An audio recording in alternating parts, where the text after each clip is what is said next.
Buenas tardes a todos. A nombre de la Dirección General de Educación Superior Universitaria del Ministerio de Educación, les damos la bienvenida a este webinar denominado Educación Universitaria Intercultural en el Perú, avances y desafíos. Y en este espacio hablaremos sobre la comprensión y valoración de la interculturalidad en la educación superior universitaria, destacando su importancia para la formación integral de estudiantes y la construcción de sociedades más inclusivas y equitativas. El día de hoy nos acompañan Carolina Vera Torres y Antonieta María Inés Ojeda Reyes. Empezaremos presentándolas. Empezaremos con Carolina. Ella es psicóloga por la Universidad Nacional Mayor de San Marcos y magíster en Psicología Comunitaria por la Pontificia Universidad Católica del Perú.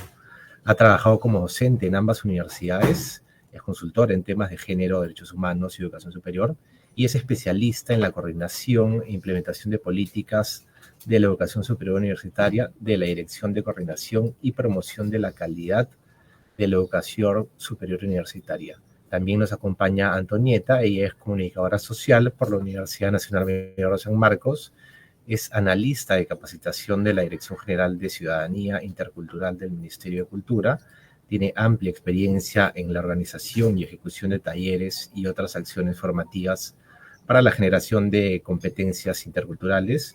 Como servidora del Ministerio de Cultura se interesa particularmente por el fortalecimiento de la identidad cultural de la ciudadanía, con énfasis en los pueblos indígenas, originarios y afroperuanos. Ahora, sin más, le damos pase a Carolina, que nos acompaña hoy. Muchas gracias, Carolina, por estar el día de hoy con nosotros.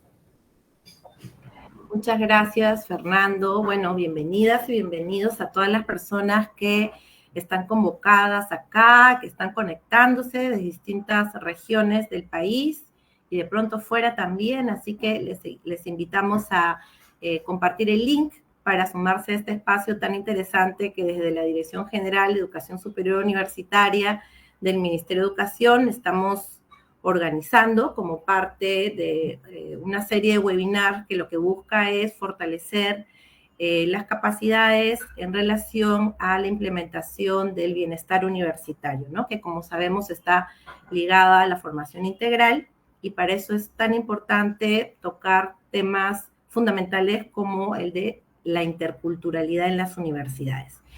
Bueno, yo tengo un tiempo muy chiquito porque, como saben, el ente rector está acá de invitado principal a través de Antonieta, del Ministerio de Cultura, así que mi parte va a consistir en comentarles estos avances y desafíos vinculados específicamente a la normativa de educación universitaria, ¿sí? Entonces, si me acompañan a mostrar el PPT, la presentación.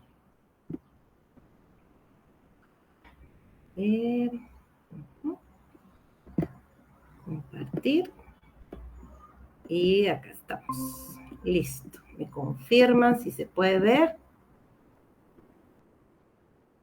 Muy bien, entonces, sin duda, para todas las personas que se han conectado y que luego van a seguramente compartir y poder socializar la grabación de este webinar, que va a estar a su alcance, por cierto, sabemos que el desafío que tenemos en relación a contar con una sociedad realmente intercultural es abismal, ¿no? Es muy retador y sobre todo también en el ámbito universitario, en el ámbito educativo de manera general y en la educación superior y universitaria, ¿no?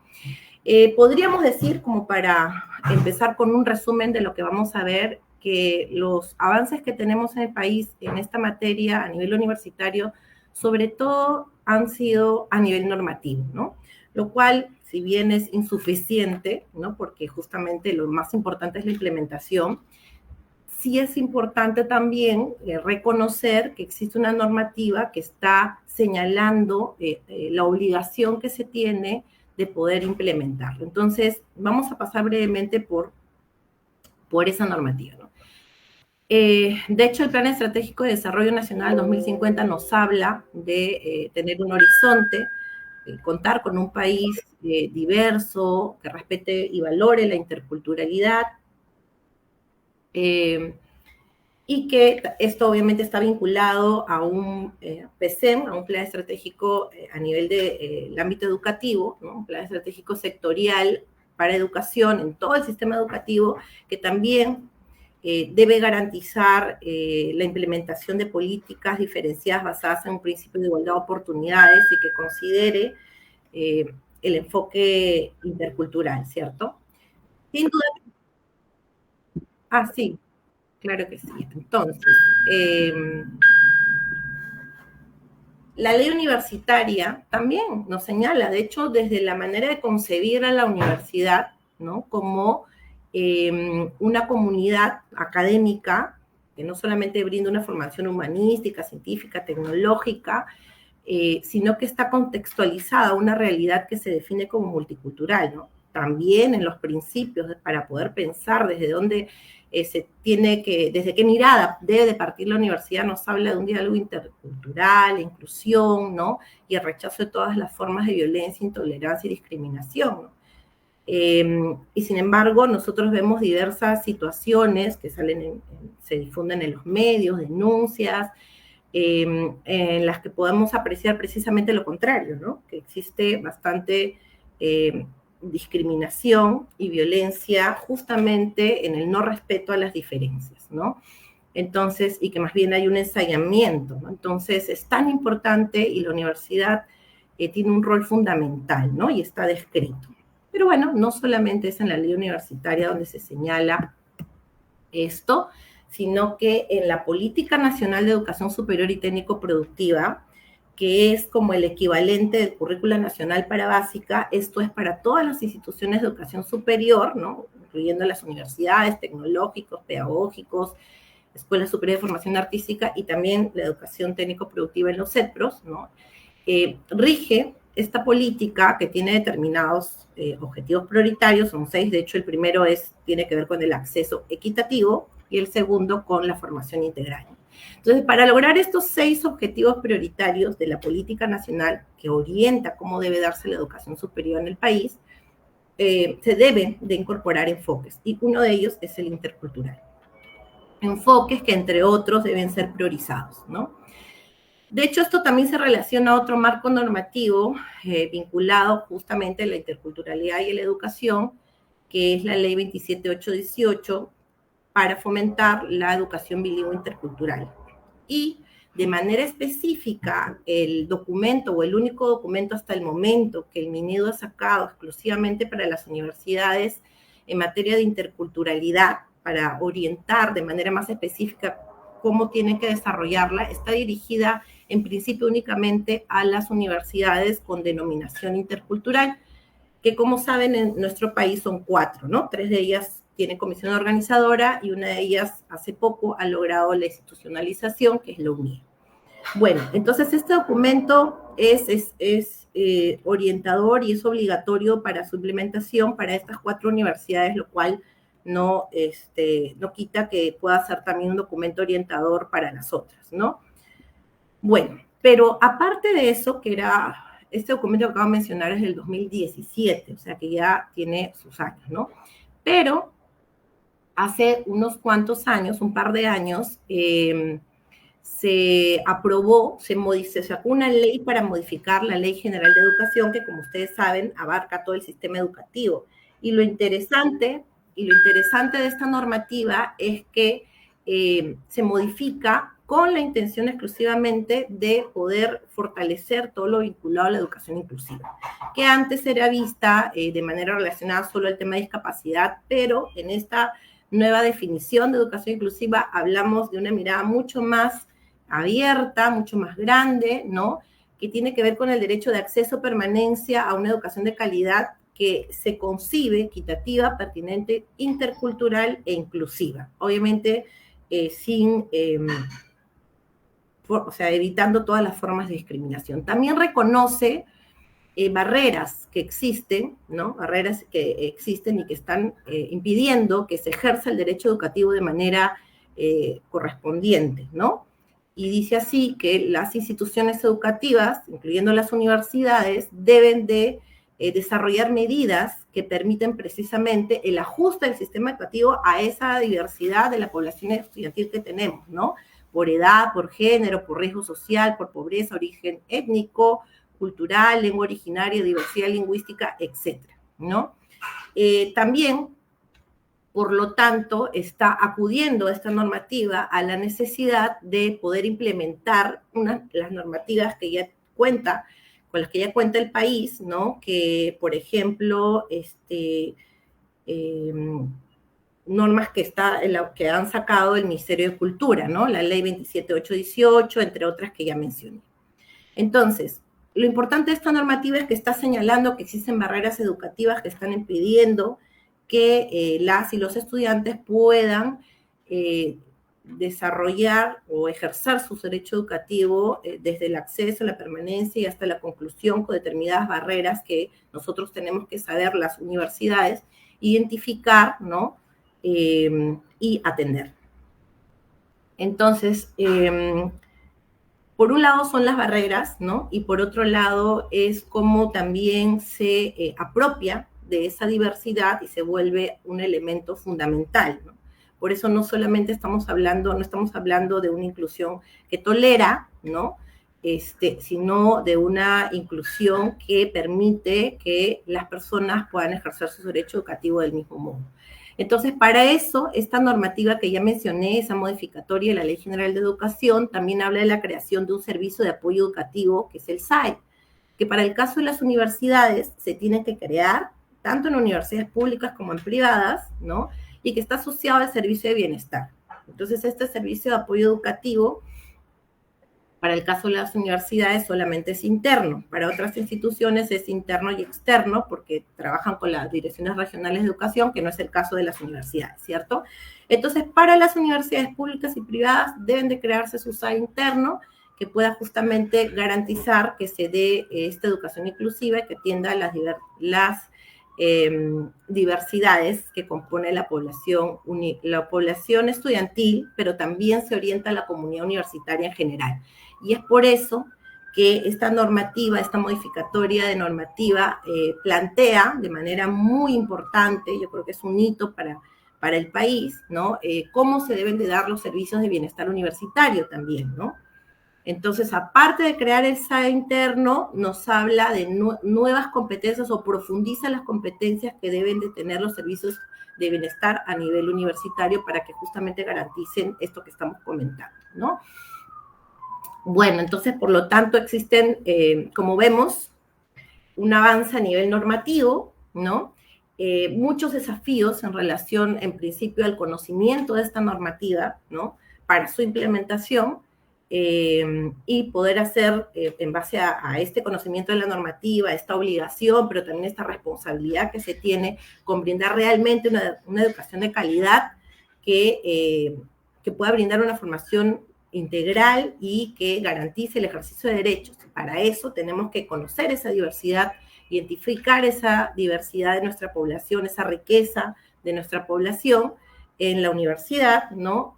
Debemos también asesorar, brindar capacitación al personal, a la comunidad universitaria en general en sus distintos roles, docentes, administrativos, autoridades, ¿no? Porque se requiere tener una mirada institucional para que pueda abordarse una educación universitaria en esta medida, ¿no?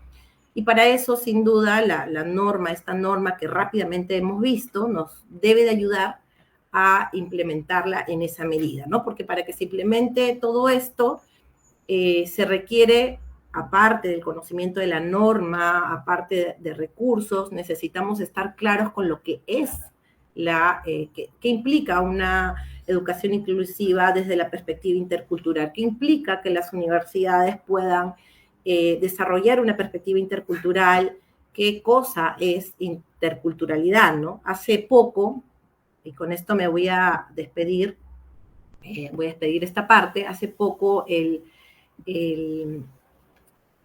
a fines del año pasado, desde la DIGESU, nosotros organizamos un piloto de autodiagnóstico a nivel de universidades públicas en materia de interculturalidad, ¿no? Y nos encontrábamos que algunas universidades señalaban que ellas no brindaban la perspectiva intercultural porque no contaban con población intercultural, ¿no? Así lo definían, ¿no? Entonces, ¿qué cosa estamos entendiendo con población intercultural, ¿no? ¿Qué estamos entendiendo por interculturalidad? Entonces, mayormente nos decían que estaban pensando que eran poblaciones originarias, ¿no? Entonces, como no contaban con poblaciones originarias, o nos decían, lo que pasa es que nosotros trabajamos en Lima, entonces no necesitamos desarrollar la perspectiva intercultural, ¿no?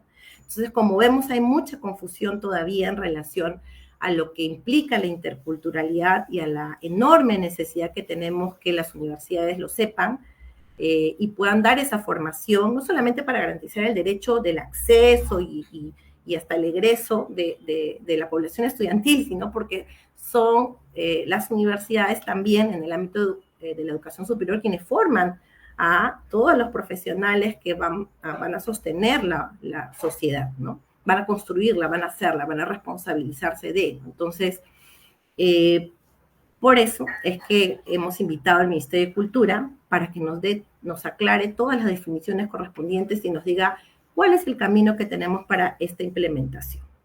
Bueno, entonces, sin más, invito a Antonella a poder abrir este espacio desde el ente rector, que es el Ministerio de Cultura. Muchas gracias.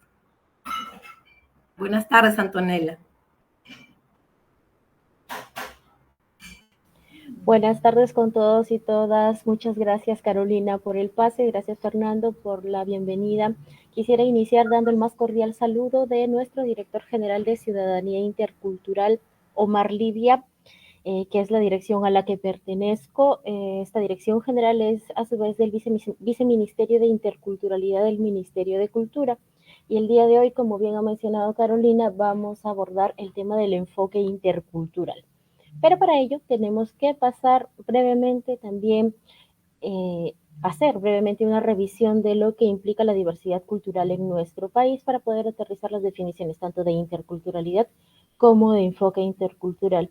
Y finalmente voy a cerrar esta exposición comentando acerca de los lineamientos para la incorporación del enfoque intercultural en servicios públicos, lo que implica universidad pública, pero también esta norma que voy a mencionar es de carácter orientador para el servicio privado.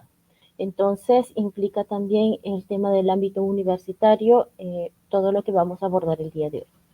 Voy a pasar a mi PPT. Bueno, acerca de la diversidad cultural en nuestro país, ¿qué entendemos por diversidad cultural? Como bien mencionaba Carolina, a veces cuando mencionamos el tema de interculturalidad se puede comprender o se puede interpretar erróneamente que cuando hablamos de ciudadanía intercultural nos referimos únicamente a ciertas partes de la población del Perú, pero no. Cuando hablamos de que el Perú es un país diverso, nos estamos hablando de la diversidad en su totalidad. De hecho, esta pequeña tortita, este gráfico estadístico, nos muestra los resultados del último censo a nivel nacional, que fue en el año 2017. Pronto tendremos uno nuevo, si no ocurre ningún inconveniente el próximo año, tendremos actualización de esta información. Sin embargo, a la fecha contamos con esta como la información más actualizada. Si bien es cierto que la gran mayoría de peruanas y peruanos se identifica como mestizo, el 60%, también hay una importante cantidad que se identifica principalmente como población indígena u originaria. Es el 26% de la población, más de la cuarta parte de las peruanas y peruanos. Tenemos también una importante cantidad de personas que se autoidentifican como blancas y como afroperuanas, pero aquí hay una diferencia bastante importante entre cuáles son las condiciones del ejercicio de derechos y de acceso a servicios públicos. Si nosotros nos ponemos a analizar de manera individual cómo le está yendo a cada una de estas poblaciones en la sociedad peruana. El 30% de la población es afroperuana u originaria, y lamentablemente la brecha de acceso a servicios públicos es mayor para esta población en nuestro país, es la data que se tiene desde los censos del año 2017. Pero para dejar de ver porcentajes un momento, también tenemos esta otra información como parte de esta diapositiva. En total, más de 33 millones de peruanas y peruanos se autoidentifican como población, o son parte de nuestro país, perdón. más de 33 millones de peruanas y peruanos somos en nuestro país. De esta cantidad de población, tenemos que 55 pueblos indígenas son más de 5 millones, cerca de 6 millones. Hay 48 lenguas indígenas que todavía se hablan en nuestro país, lenguas originarias de este territorio. Tenemos que más de 800,000, es decir, cientos de miles de personas se consideran como parte del pueblo afroperuano. Y a propósito del comentario que hacía Carolina acerca de que quizá en ciudades o en la capital no sea necesario trabajar el tema de interculturalidad, un dato importante es que el distrito de San Juan del Lurigancho, que se encuentra ubicado en Lima, es el distrito con mayor población que se autoidentifica como indígena y afroperuana en todo el país y donde se habla más de alguna lengua originaria. Eso es en Lurigancho, en la capital. Entonces, digamos, esto es una fotografía de lo que fue el censo del año 2017, de cuál es la realidad de la diversidad cultural en el Perú.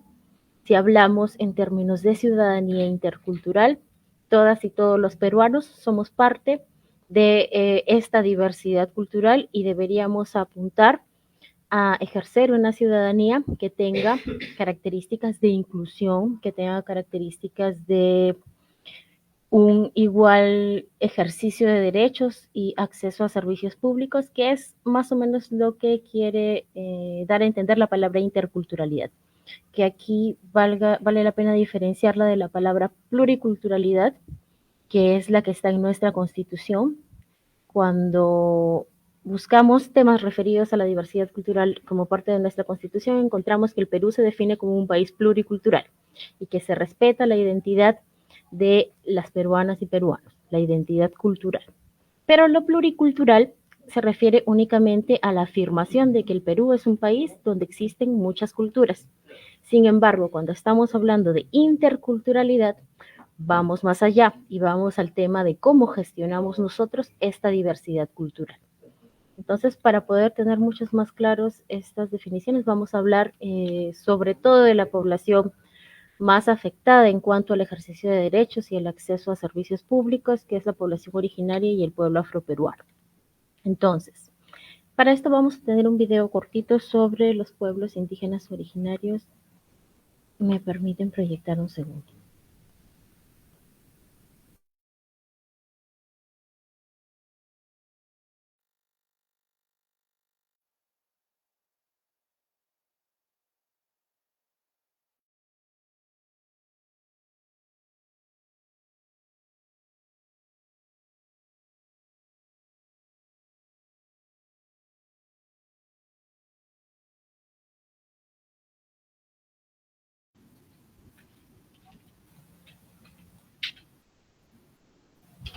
Sí, un momentito, estaba buscando el video.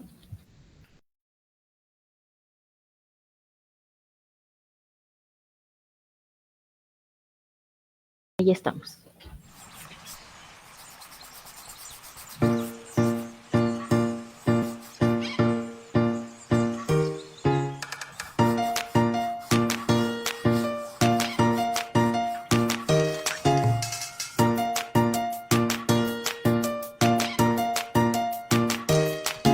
Todas las personas tenemos nuestras formas de vivir que las expresamos cuando estamos en nuestras casas, comunidades, barrios y ciudades.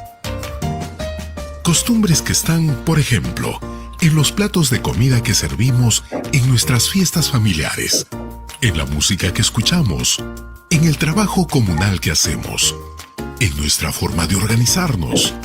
Estas formas de vivir son parte de nuestra identidad.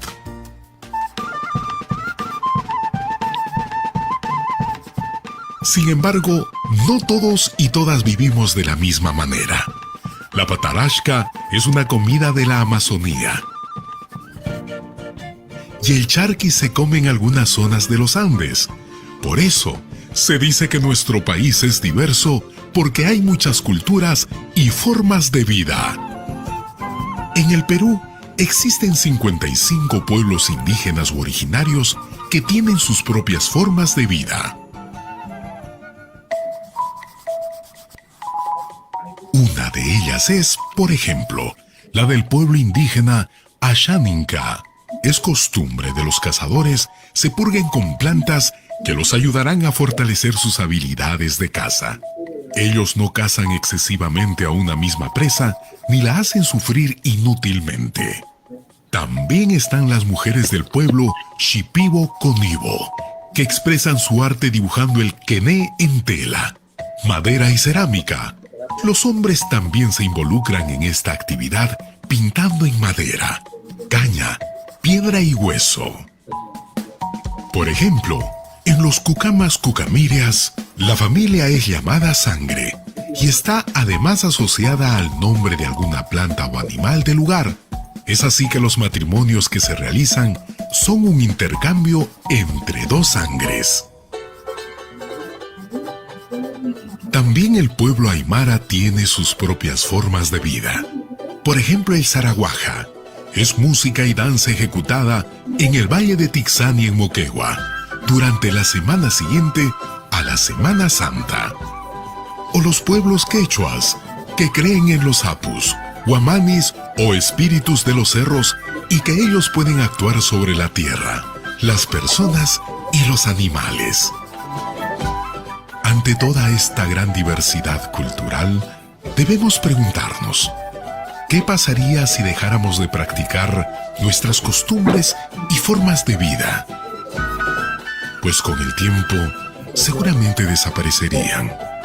De la misma manera, sucedería con los pueblos indígenas u originarios, lo que pondría, además, en peligro su existencia misma.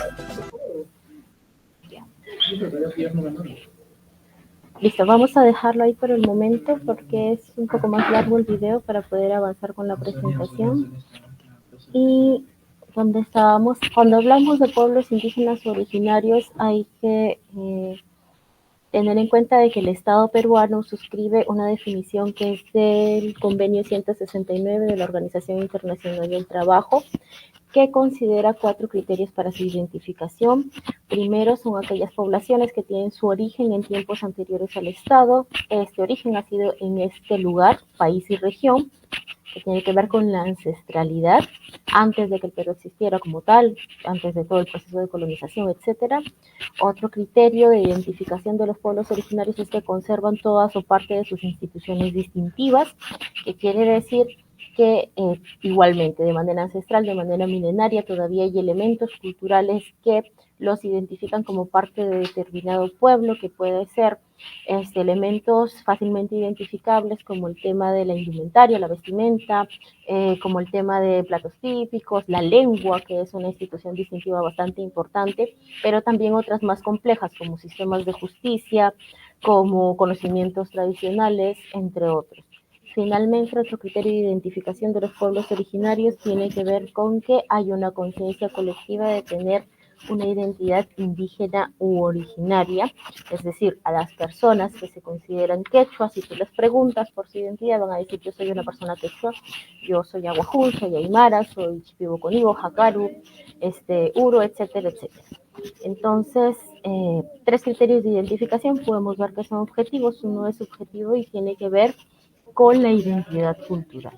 Los pueblos originarios, como había mencionado, en nuestro país son 55, de los cuales 25 aún se encuentran en situación de aislamiento y contacto inicial, sobre todo en las zonas de la Amazonía. Se hablan 48 lenguas originarias en nuestro país, las más conocidas las vamos a ver a continuación. Y tenemos, como les había mencionado en un inicio, cerca de 6 millones de peruanas y peruanos que se sienten o consideran indígenas. La lengua originaria es algo bastante importante también, sobre todo en el tema de educación. Sabemos que existe el tema de la educación intercultural bilingüe. Bueno, en nuestro país tenemos esta información de esas 48 lenguas que son originarias de este territorio. 44 son amazónicas, 4 andinas. Las más habladas son el quechua, el aymara, el ashaninka, el aguajún y el chipibo conibo. Las menos habladas, el mimiche, el iñapari, el omagua, el recígaro y el tauchí. Bueno, ¿por qué es importante que nosotros desde los diversos servicios públicos, también desde la gestión de la educación, conozcamos esta información? Primero, porque es un derecho de todas las peruanas y peruanos expresarnos en nuestra lengua materna y también porque es obligación de las instituciones del Estado poder atender a la ciudadanía en la lengua predominante de las zonas donde intervienen determinados servicios. Entonces, si formamos parte de un servicio público, es nuestra obligación conocer cuáles son las lenguas en las que se deben dar estos servicios. El caso de la educación es un caso importante. Si somos también parte del sector privado, hay una responsabilidad social en cuanto a la comunidad a la que nosotros estamos dirigiendo todos los servicios educativos. Entonces es importante también que conozcamos esta información y tengamos claro cuál es el derecho de las peruanas y los peruanos. Y hablando de derechos, todas y todos los seres humanos compartimos los derechos fundamentales, como es el derecho a la vida, la educación, la salud, etcétera. Pero en el caso de los pueblos originarios en nuestro país, por el Convenio 169 y otras normas internacionales y nacionales, se reconoce que los pueblos originarios, estos 55 pueblos del Perú, tienen derechos colectivos, que son los que vemos aquí.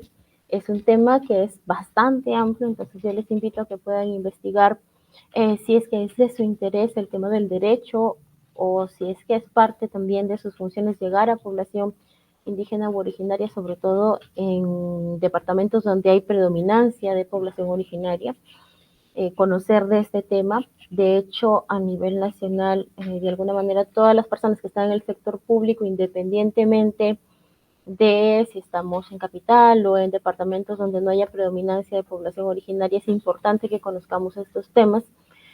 Uno de los derechos colectivos es el derecho a la educación intercultural. ¿Por qué tienen derechos colectivos los pueblos indígenas u originarios?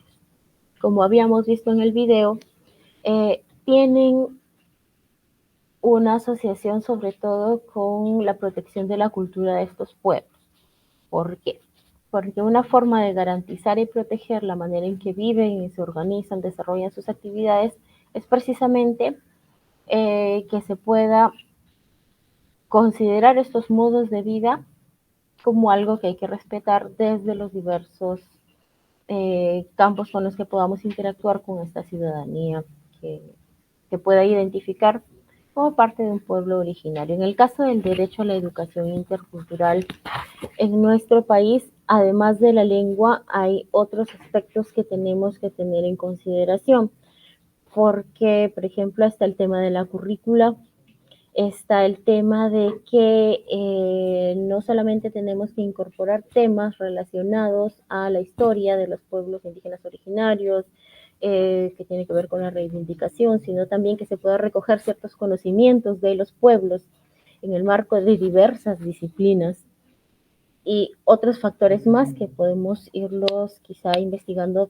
con mayor tiempo a través de diversas fuentes. Entonces, digamos, son diversas aristas por las que se puede dar el cumplimiento del respeto a un derecho de la ciudadanía. En el caso de los derechos colectivos, también es importante mencionar que no se ejercen de manera individual, obviamente el mismo término lo menciona, se ejercen para los pueblos como parte de un colectivo, pero también a través de sus representantes de las comunidades o de representantes a nivel regional o nacional. Entonces, tengamos en cuenta esta figura jurídica también cuando estamos hablando de los pueblos originarios. Luego mencionaba también acerca del pueblo afroperuano que era importante generar política pública relacionada a esta población. Primero, para entender al pueblo afroperuano hay que entender tres términos importantes que están correlacionados.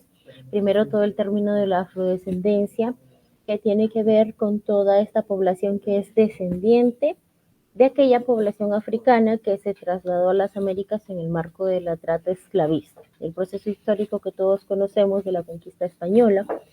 Entonces, ¿qué pasa con estos afrodescendientes? Estos hijos de las personas africanas que fueron desarraigadas de sus tierras en esa situación de esclavitud, y luego cuando se abolió hubo todo, digamos, generación tras generación, hubo una mezcla de la cultura africana con las culturas originarias y también con la cultura de los colonizadores. y esto dio lugar a que en este lugar y región haya una tradición, una cultura única que al día de hoy es reconocida como la cultura afroperuana. De igual manera pasó en otros lugares donde hubo todo ese proceso esclavista. En cada lugar y región se desarrollaron culturas y tradiciones únicas. En el caso de las y los afroperuanos, que son las personas afrodescendientes naturales de nuestro país, se les considera el día de hoy como pueblo. ¿Por qué? Por dos razones importantes. Para reivindicar el aporte de esta cultura a la sociedad peruana, y dos, para visibilizar la problemática que hasta el día de hoy se sigue arrastrando desde ese tiempo en que existió el esclavismo, que está directamente relacionada al tema de discriminación étnico-racial. Todo el tema de la mentalidad racista que no solamente daña al pueblo afroperuano de manera individual, que es quizá lo más reconocible, que puede ser, no sé, bromas, insultos, representaciones estereotipadas en medios, sino que también la población afroperuana se ve afectada de manera histórica, estructuralmente, como pueblo. Y eso es algo que podemos ver a continuación. Antes de ello, quería compartir un dato importante. Todos estos porcentajes de la derecha lo hemos visto en la lámina del inicio, pero en el mapita del Perú que tenemos aquí, vemos donde hay predominancia de la población afroperuana. En todos estos departamentos que vemos hay población afroperuana predominantemente, pero hay población afroperuana en las 25 regiones del Perú, es decir, los 24 departamentos y la provincia constitucional del Callao. En todos los departamentos del Perú hay población que se autoidentifica como población afroperuana. Entonces, este dato es importante también porque ayuda a romper un estereotipo que se tiene de la población en la sociedad, que es que solo está en determinados departamentos, principalmente de la costa, porque esto no es así. Población afroperuana hay en todo el país. Es importante también que conocer que el pueblo afroperuano es el segundo pueblo con más personas que se autoidentifican como parte de un pueblo específico en nuestro país. El primer pueblo con más miembros es el pueblo quechua, que es uno de los 55 pueblos originarios de nuestro país. El segundo pueblo con más personas que se autoidentifican como parte de uno es el pueblo afroperuano. Entonces, esta también es una información importante. 16% reside en el ámbito rural y más del 80% en el ámbito urbano. Ahora bien, mencionaba al inicio que hay un tema relacionado al ejercicio de derechos y la desigualdad social que viven estas poblaciones en comparación, por ejemplo, a la población blanca y mestiza. Esta información que tengo aquí es de la Encuesta Nacional de Hogares del 2023 y el índice de pobreza a nivel nacional es el siguiente.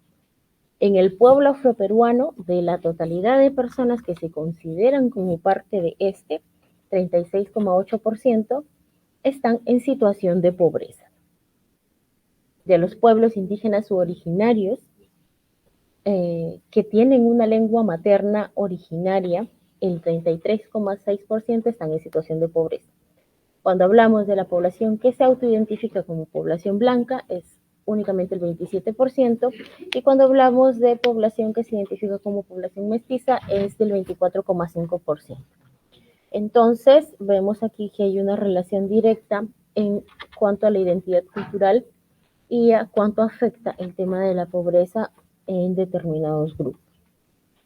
En el caso de los pueblos originarios que tienen una lengua indígena o originaria como lengua materna, además, el 8,5% se encuentra en pobreza extrema, que es la cifra más alta en cuanto al tema de la pobreza extrema, según la Encuesta Nacional de Hogares 2023.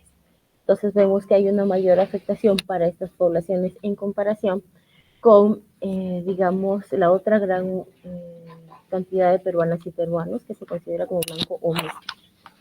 Sobre el pueblo afroperuano, hay un tema específico aquí en cuanto a la data. El 6% de las personas que son afroperuanas no sabe leer ni escribir. Hay bajos niveles de profesionalización. Solo el 23,5% tiene estudios superiores ante el 37,6% de población que no es ni afroperuana ni indígena. hay un tema de alta incidencia de la pobreza. Bueno, eso ya lo había mencionado, la data actualizada es la de aquí, 36.8 del afroperuano. Esta data que teníamos aquí abajo del 2022, del 35.3, digamos que al 2023 se ha incrementado la pobreza en el pueblo afroperuano. Tenemos informalidad laboral, más del 84% de las y los afroperuanos tienen un empleo informal, ante el 68% de la población a nivel nacional. ¿Esto qué quiere decir? Si yo veo que en el total de la población, los 33 millones de peruanos que somos, hay un problema gravísimo de trabajo informal, que es de casi el 70%. Si yo hago un análisis únicamente en la población que se autoidentifica como afroperuana, cerca del 85% tiene un empleo informal. Y ya estamos hablando de temas de oficios, ¿no? Tienen oficios, más no es un tema de profesionalización. Y finalmente, de la encuesta nacional de diversidad del año 2018, que está relacionada también al tema de discriminación étnico-racial, el 59% de peruanas y peruanos encuestados percibió que el principal motivo de discriminación está relacionado a lo cultural y étnico, que tiene que ver con el color de piel, con mis costumbres o tradiciones, mis rasgos físicos, la criminalización hacia las y los afroperuanos, que tiene que ver con este estereotipo que todas y todos conocemos.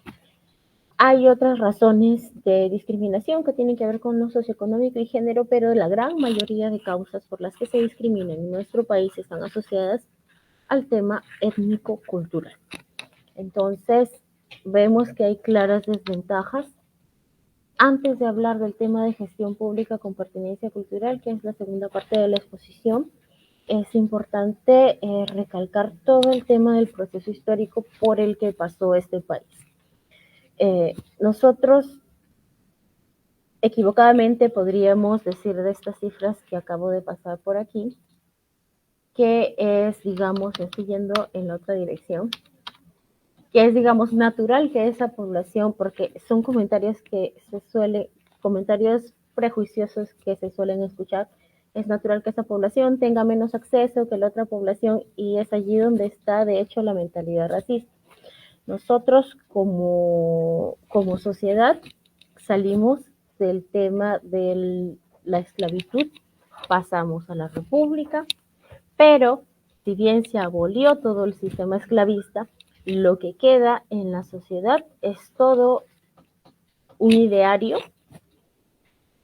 que de alguna manera hace que se arrastren conceptos y creencias limitantes o erróneas con respecto a ciertas poblaciones.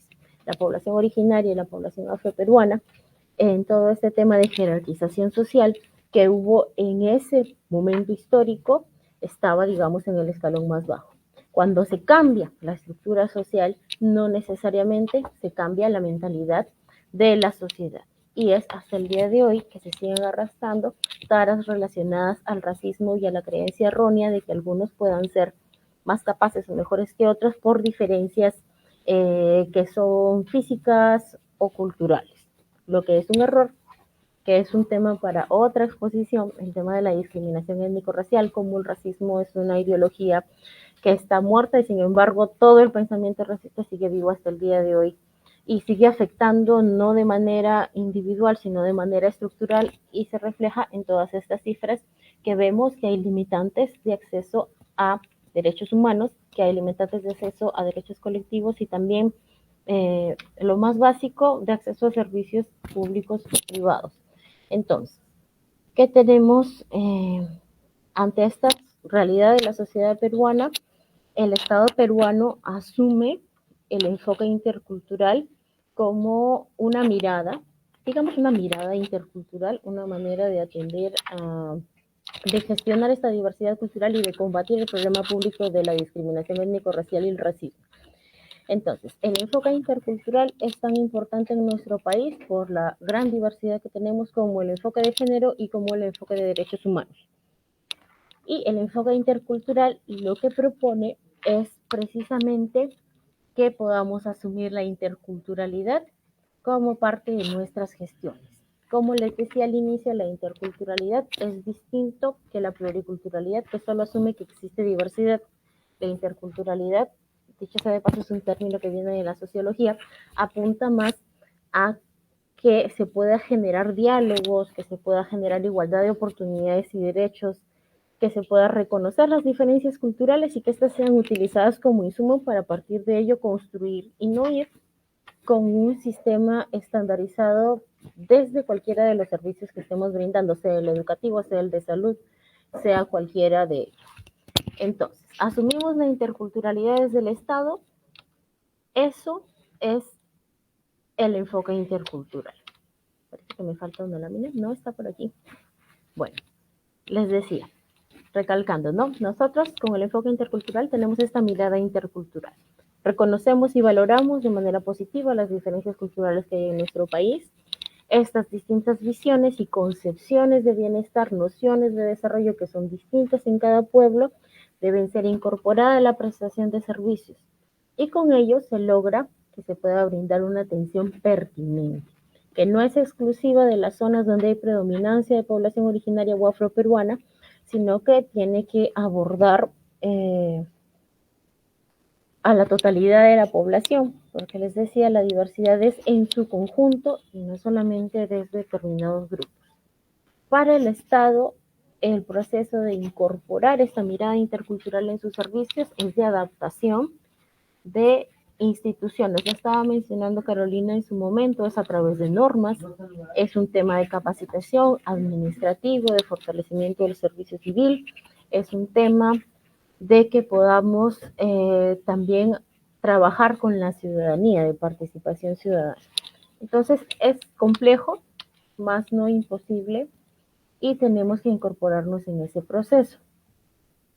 Desde el Ministerio de Cultura, y esto es casi ya para finalizar, nosotros desde el 2023, el año pasado, tenemos unos lineamientos para incorporar el enfoque intercultural en la prestación de servicios públicos. Estos lineamientos también son de carácter orientador para el servicio privado y tienen o señalan una serie de etapas para poder precisamente hacer que desde los distintos servicios que se brindan a la sociedad, desde diferentes ámbitos y niveles, podamos nosotros asumir que la diversidad es nuestro insumo en base al cual debemos trabajar.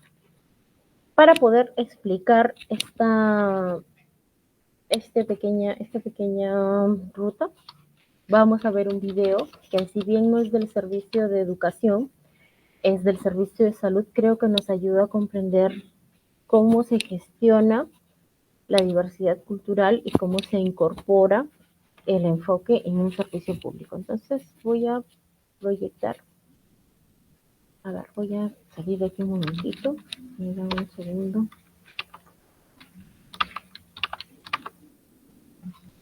A ver, dejar de compartir.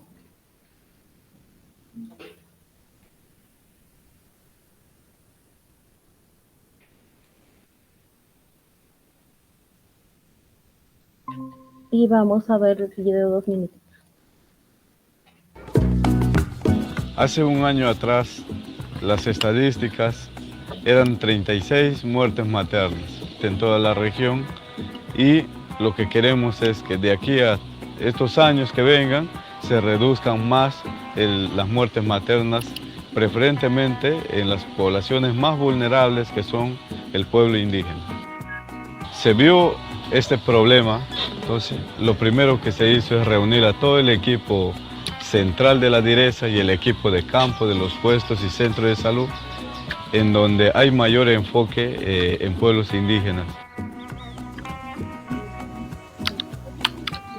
Ante esa problemática, comenzamos con los módulos de capacitación al personal de salud. Progresivamente íbamos implementando ya nuestros diálogos interculturales. Lo que primó mucho en estos casos fue el respeto a sus costumbres y creencias.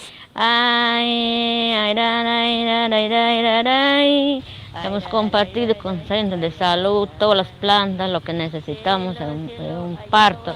Hemos hecho nuestro biohuerto, qué planta es para tomar cuando van a tener nuestro bebé, cómo teníamos nuestro bebé antes. A raíz de estos diálogos hemos solicitado a nuestras gestantes cómo quisieran ellas que sea nuestra sala de partos. Hemos implementado ya nuestros 2 módulos, ¿no? Para nuestra atención de parto horizontal y parto vertical, nuestras plantas medicinales. Anteriormente nos ocultaban que ellas ingerían sus bebidas al momento de dar a luz, faldas. Muchas tenían vergüenza de colocarse las tradicionales batas, y eso la gestante se coloca la faldita. Ahora las mujeres ya no retroceden, a lo contrario, ya vienen a centros de salud, a sus control. Este año hemos reducido casi el 40% de muertes maternas. Hoy estamos en el camino de poder hacer esas alianzas interculturales, alianzas con el pueblo indígena para dar mejor atención y disminuir los índices de muerte materna en toda la región Loreto.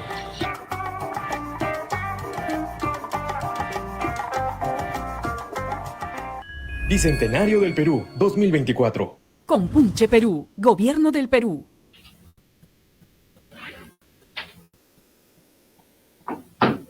Listo, vamos a volver a la última lámina de la exposición. Me parece que estamos aquí. A ver, era esta de aquí. Bueno, estos lineamientos tienen las siguientes etapas. Van a ver que están directamente relacionados al servicio que se simplifica. En este servicio se identifica que hay un problema en ese centro de salud.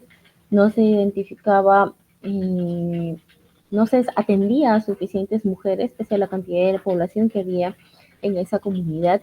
Y se pudo ver que el tema estaba relacionado directamente a lo cultural, porque no estaban familiarizadas con, digamos, la atención de la medicina, por decirlo de alguna manera, occidental o científica, sino que su conocimiento tradicional y también por costumbres que se tenía en esa comunidad, todo el proceso de parto se daba de una forma diferente.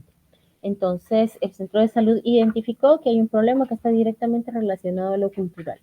¿Esto qué implica? Fortalecimiento de recursos humanos, por supuesto, porque hay todo un proceso de capacitación al personal existente y también de incorporación de equipos que tengan que ver directamente el tema de población originaria, el tema de medicina tradicional. Tenemos el tema de adaptación de la intervención del servicio público en cuanto a lo normativo. Deben haber salido una serie de directivas, una reconstrucción incluso de la estructura de todo ese centro de salud, diseño y adecuación de infraestructura. En ese caso se relacionó a todas las instalaciones que tenían que ver con el parto vertical para que las mujeres pudieran dar a luz de cuclillas o sentadas, el involucramiento y el relacionamiento con el diálogo que se sostuvo con las mujeres que iban a ser atendidas, pero también con las autoridades y personas que eran de importancia o de relevancia, como es el caso de la partera. Seguimiento, monitoreo y evaluación de los servicios es algo que en todo el servicio público, por el tema de calidad, se realiza de manera constante y no es la excepción cuando se está incorporando el enfoque intercultural. Bueno, todo esto creo que lo deja claro este ejemplo del centro de salud. Sin embargo, como es el tema de hoy relacionado a la educación universitaria, podemos quizá desde los distintos ámbitos en los que trabajamos preguntarnos ¿cómo podría ser todo este proceso de incorporación del enfoque intercultural, de esta mirada de atención a la ciudadanía intercultural desde el lugar en el que estoy? Primero, tenemos que ver e identificar en qué aspectos de mi proceso yo puedo incorporar el enfoque. Porque como ven, son varios. Puede ser en lo normativo, puede ser en la capacitación al personal, puede ser en la infraestructura, en el tema de educación. Por ejemplo, recuerdo haber estado en el Encuentro Nacional de Aprendizajes y una de las alertas de los gobiernos regionales era que, por ejemplo, en los colegios, cuando hablamos de educación primaria o secundaria, se lleva infraestructuras estandarizadas a todas las regiones y no en todas se tiene el mismo clima, el mismo suelo, la misma necesidad de los estudiantes incluso. Entonces, en todos los servicios también es necesario hacer un análisis de cómo está esa infraestructura funcionando. Ahora bien, ¿en qué otros aspectos? Pueden ser infinitos aspectos en los que podemos incorporar el enfoque intercultural. Puede ser en la currícula, por ejemplo, si hay una carrera de historia, estamos considerando no solamente la historia de los pueblos originarios del pueblo afroperuano, la población que se autoidentifica como mestiza, la población Nikkei, la población chino-peruana, etcétera, etcétera, sino también historiadores o miradas que narran la historia desde esa perspectiva. O sea, no solo la historia de ellos, sino historiadores que narran desde esa perspectiva. Estamos considerando, por ejemplo, si es que tuviéramos, creo que voy a dejar de presentar un momentito.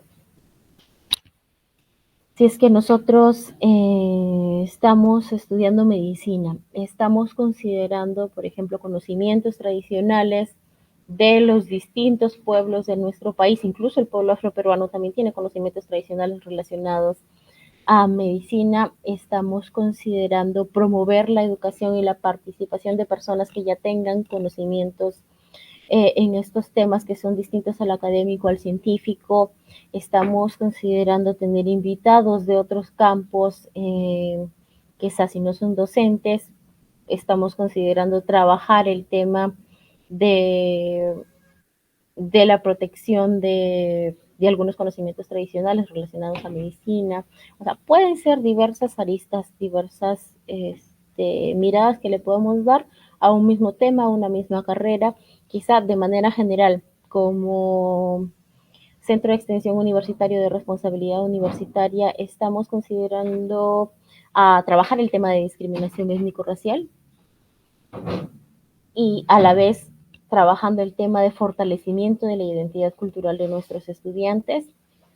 En los estudios generales, si cabe, en algunas facultades o universidades, tenemos espacios para compartir información de este tipo de estadísticas acerca de la diversidad cultural de nuestro país. Somos todas y todos los estudiantes universitarios conscientes, o los hacemos conscientes, de qué tan amplia es la diversidad cultural de nuestro país. Les estamos dando conceptos claros con respecto a la diversidad cultural, cuál es la diferencia entre pluriculturalidad, interculturalidad, multiculturalidad, que son varios conceptos que de alguna manera deberían ser básicos, así como se trabajan los temas de género y derechos humanos, también debido a que nuestra realidad como país es tal, es esa. Entonces, hay varios campos, varias miradas que le podemos darle vueltas y trabajarlo desde la currícula, desde los espacios de participación, desde los espacios de difusión, en las mismas carreras. Es muy amplio, lo podemos trabajar de distintas formas. Entonces, yo creo que llego hasta aquí porque ya estamos con la hora, pero quedémonos con esa idea, ¿no? Para incorporar el enfoque intercultural, digamos, no hay un solo ámbito en el que lo podamos hacer, hay varios, hay distintos enfoques, valga la redundancia, para poder abordar esta temática. Es desde el conocimiento, el fortalecimiento de la valoración, es de la incorporación de saberes de las distintas culturas, desde la reivindicación de procesos históricos, desde nuestras mismas currículas, desde el fortalecimiento de la plana administrativa, docente o los mismos universitarios. Entonces, eso es todo de mi parte. Yo creo que le doy el paso a Carolina para ya no pasarnos más de la hora. Muchas gracias. Muchísimas gracias, María Antonieta, muchas gracias. Ha sido un gusto escuchar, realmente sabemos que es un tema no solamente muy urgente, sino bastante complejo, tiene todas esas aristas. Lo bueno, como tú dices, ya no nos podemos extender mucho por el día de hoy, pero lo bueno es que el Ministerio de Cultura también puede brindar, ¿no? La capacitación a las universidades. Ahí el Ministerio de Cultura y el Ministerio de Educación estamos articulando acciones para poder precisamente ayudar a dar la asistencia técnica correspondiente para que las universidades públicas y privadas, en el marco de la normativa vigente en el Perú, tanto del Ministerio de Cultura como del Ministerio de Educación, puedan ser implementadas esas normativas y sobre todo tener claro de que necesitamos esta mirada institucional, ¿no? No podemos estar pensando en universidades de calidad si no tienen esta perspectiva, ¿no? Entonces, bueno, vamos a continuar con este tipo de espacios y asistencias técnicas. Este webinar ha sido grabado, así que ustedes van a poder volver a verlo, escucharlo y compartirlo también con las personas que se comprometan y tengan responsabilidades directas para la implementación de estas normativas. Muy bien, entonces sin más, quiero agradecer a cada una de las personas que estuvieron en este espacio, agradecer también especialmente al Ministerio de Cultura y Antonieta, muchas gracias por estar acá, y al equipo técnico del Ministerio de Educación y de la Dirección General de Educación Superior Universitaria. Buenas tardes con todos y todas. Listo, buenas tardes.